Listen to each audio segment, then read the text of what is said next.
Here at Reno Disposal, a couple of weeks ago, we had our first ever wheel off incident. I got a phone call about 9:30 in the morning on Friday, June 9th, from the driver saying he just lost a set of duals. So I questioned him real quick to make sure he was okay and make sure we did no other damage or anybody else's. I headed directly to the site.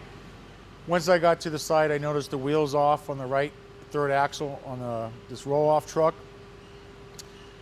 Coming and looking at it, I can see that it had no oil in the hub, overheated the outer bearing. The inside of the brake drum is full of oil, grease, and even the tire, the backside of the tire. These are brake shoes. Those should be dry as a bone. This particular differential holds 5 gallons of oil, and we pulled out 2 gallons out of this when we measured it. We lost 3 gallons of oil prior to failure. This didn't happen in one day. This takes a few days for us to lose this amount of oil in such a slow type of leak. You should have felt a vibration in the back end of the truck. If you're looking in your mirrors, you should have seen the wheel wobble back and forth a little bit before she came out. Oil on the ground where you picked up a box or where you parked the truck overnight. Oil should have leaked out of that rim and onto the ground there. There's some indicators that should have been brought up before the incident happened. Luckily, we were on a customer's property doing about 25 miles an hour. The driver said it felt like he had his truck was coming out of gear. This truck is a standard transmission. So as he was pulling over and stopping is when the wheels came off. Where we were very fortunate was we were about 3 miles from getting on the highway with the loaded box on the truck. I passed the truck and looked in my mirror to get in front of him, and he was gone. Looked in my other mirror, he was laying on his side. I don't want to think about what could have happened. All I want to think about, how do we make sure this does not happen again and do everything we can do possibly to prevent this happening again. Pre and post trips, NPMs, they're the heart of our business. The driver looks at his truck twice a day. We really depend on them to find these things for us.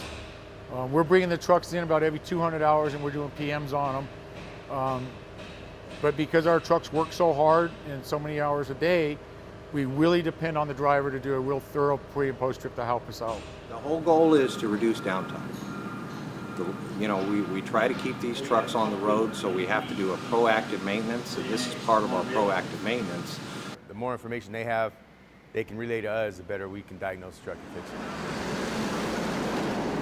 They do their thing and fast and do their paperwork. They want to go home just like anybody else. But just looking these trucks over good and looking at things like the one I got in here right now, you probably could have looked and saw the motor mount was busted and all the bolts are shaved off in the engine. And if they catch stuff like that and before it got really bad, it'd really help us in the shop. I have drivers in here in the morning, hey, my truck was doing this yesterday, it didn't get repaired.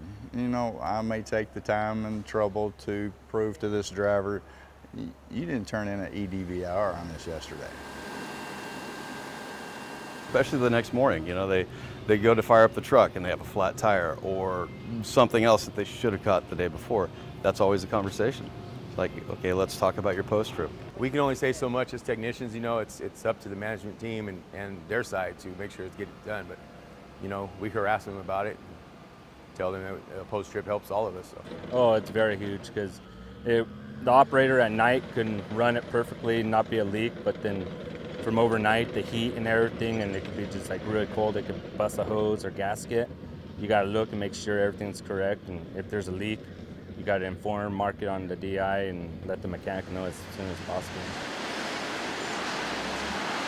The only thing you're doing by not filling out or not addressing, you're having that potential problem, and it's going to be later on, and it's probably going to be a worse situation than what you could have repaired or fixed to start off with. The best thing that they can do for themselves and the tractor and the company and for the site is the more information we get written on those inspection sheets, the better we are in the long run.